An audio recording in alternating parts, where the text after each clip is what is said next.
நீங்க police record பண்ணிக்கோங்க. இந்த விருதுநகர் மாவட்டத்துல, தென்காசி மாவட்டத்துல, மதுரை மாவட்டத்துல மிகப்பெரிய ஜாதி வெறி டிஎஸ்பி பவித்ரா மிக ஜாதி வெறியோட நடந்துட்டாங்க. அவங்களால போலீஸுக்கும் இடைஞ்சல், பப்ளிக்கும் இடைஞ்சல்.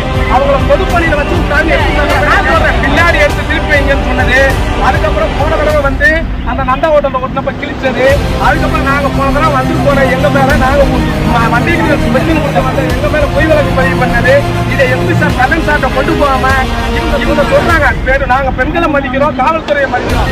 ஒரு போலீஸ் அவங்க லேசானுங்க அடிச்சு கையகால உடச்சிக்கல. அப்ப போலீஸ் எங்களை ஹாஸ்பண்ட் பண்றதுக்கு எங்களுக்கு யார் பாதுகாப்பு கொடுப்பா? நாங்க எம்பி சாரை நம்புறோம். நாங்க அவரை போய் பார்த்து அவர்கிட்ட நாங்க சொன்னாலும் இந்த உலகத்துக்கு நாங்க போக மாட்டோம்.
இருங்க ஓடால இருக்கிறேன்.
வாங்க எஸ்பி போய் பார்த்துட்டு நேரம் எஸ்பி ஆபீஸ் தான் கிளம்புங்க.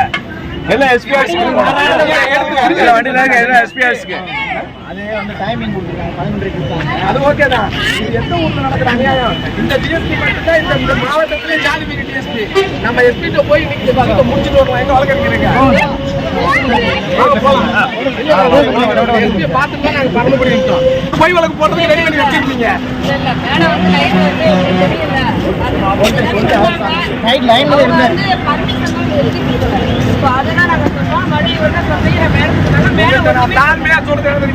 நீங்க போலீஸ் ரெக்கார்ட் பண்ணிக்கோங்க.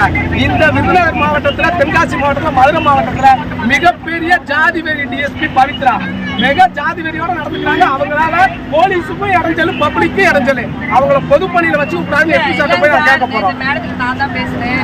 அவங்க பர்மிஷன் எழுதி கொடுக்காதனாலதான் சொன்னாங்க. மறுபடியும் மேடம் சொன்னா ஓகே ஒத்துக்கிட்டாங்க. இங்க பாருங்க, இது யாருக்கு இடையூறு இல்ல. இப்ப நாங்க யாருக்கு இடையூறு சொல்லவே இல்லை. மேடம் வந்து ஒத்துக்கிட்டாங்க. பின்னாடி எடுத்து திருப்பி வைங்க மேடம். நான் சொல்றேன், பின்னாடி எடுத்து திருப்பி வைங்கன்னு சொன்னது. அதுக்கப்புறம் போன தடவை வந்து அந்த நந்தா ஹோட்டல்ல ஒட்டினப்ப கிழிச்சது. அதுக்கப்புறம் நாங்க போன தடவை வந்துட்டு போற எங்க மேல நாங்க வண்டிக்கு பிரச்சனை கொடுக்க வந்த எங்க மேல பொய் வழக்கு பதிவு பண்ணது. இதை எஸ்பி சார் கண்ணன் சார்ட்ட கொண்டு போகாம இவங்க சொல்றாங்க நாங்க பெண்களை மதிக்கிறோம், காவல்துறையை மதிக்கிறோம். ஒரு போலீஸா லேசா அவனுக்கு வந்து எப்படி தப்பா பயன்படுத்தினாங்க, தொட்டானுங்க, அடிச்சு கைய கால உடைச்சிங்களா. அப்போ போலீஸ் எங்களை ஹராஸ்மெண்ட் பண்றதுக்கு எங்களுக்கு யார் பாதுகாப்பு கொடுப்பா? நாங்க எஸ்பி சாரை நம்புறோம். நாங்க அவரை போய் பார்த்து அவர்கிட்ட நாங்க சொல்லாம இந்த ஊரை விட்டு நாங்க போக மாட்டோம். நீங்க நாங்க ஒத்துழைப்பு கொடுக்குறோம். இவருக்கு கேளுங்க, லைசன்ஸ் தான் இருக்கு, எல்லாமே பண்ணி கொடுக்குறோம். சரி மேடம், அந்த மேடம் என்ன அநியாயம் பண்றாங்க தெரியுமா? மேடமே நம்மளுக்கு ஒத்துழைப்பு தான் கொடுத்தாங்க. சார் எஸ்பி நீங்க வாங்க, நீங்க எஸ்பி சார்ட்ட உண்மையான தகவலை சொல்றீங்களா இல்ல டிஎஸ்பிக்கு சிகிச்சை போட்டு நீங்க ஒரு தகவலும் சொல்ல மாட்டேங்கிறீங்களா எஸ்பி சார்ட்ட? அப்ப அவங்க பண்ற அராஜகம், அந்த டிஎஸ்பி மேடம் பண்ற அநியாயத்தை எஸ்பி சார்ட்ட சொல்லுங்க. அப்ப நான் எஸ்பி சார்ட்டி இப்ப பேசி சொல்றேன். உங்க வாக்கு கட்டுப்பட்டு நாங்க உங்களுக்கு பெரிய உங்களுக்கு இடையூறு விளைவிக்க மாட்டோம். இன்னைக்கு இருக்கிற பிரச்சனைக்கு நாளைக்கு நாங்க பேசி எஸ்பி சார் வந்து பாத்துக்கிறோம். நாங்களே உங்களை கூட்டிட்டு போறோம். எல்லாமே கம்யூனிகேஷன் கொடுத்துறேன். இன்னைக்கு ஒரு நாளைக்கு நம்ம சரி நாங்க கிளம்புறோம். நாளைக்கு வந்து நாங்க எஸ்பி சார் பாத்துக்கிறோம். நீங்க உங்களோட உங்களுக்கு தெரியும். சரி அப்படியே பண்ணிக்கலாம். வா கிளம்பலாம். சரி இந்த காவல்துறையில் இப்படி ஒரு டிஎஸ்பியை நான் பார்த்ததே இல்லை. அது நம்ம சமூகம்னா படுக்கையாலும் அன்னைக்குனா நின்றுக்கிட்டு ஏன்னா அவனை இங்க வர சொல்லி இருக்காங்க. பக்கத்துல இருந்து ஒரு ஆள் என்கிட்ட சொல்றாங்க, அவனா நான். அப்ப ஏடிஜிபி டேவிட்சன் தேவாசிரியர் சார் எல்லாரையும் மரியாதையா பேசுங்கிறாரு. அவர் சொல்றதுக்கு இந்த அம்மா கொடுக்குற மரியாதை தானா?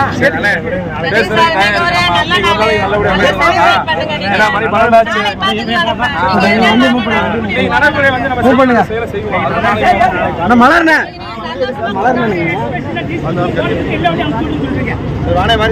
ஆமா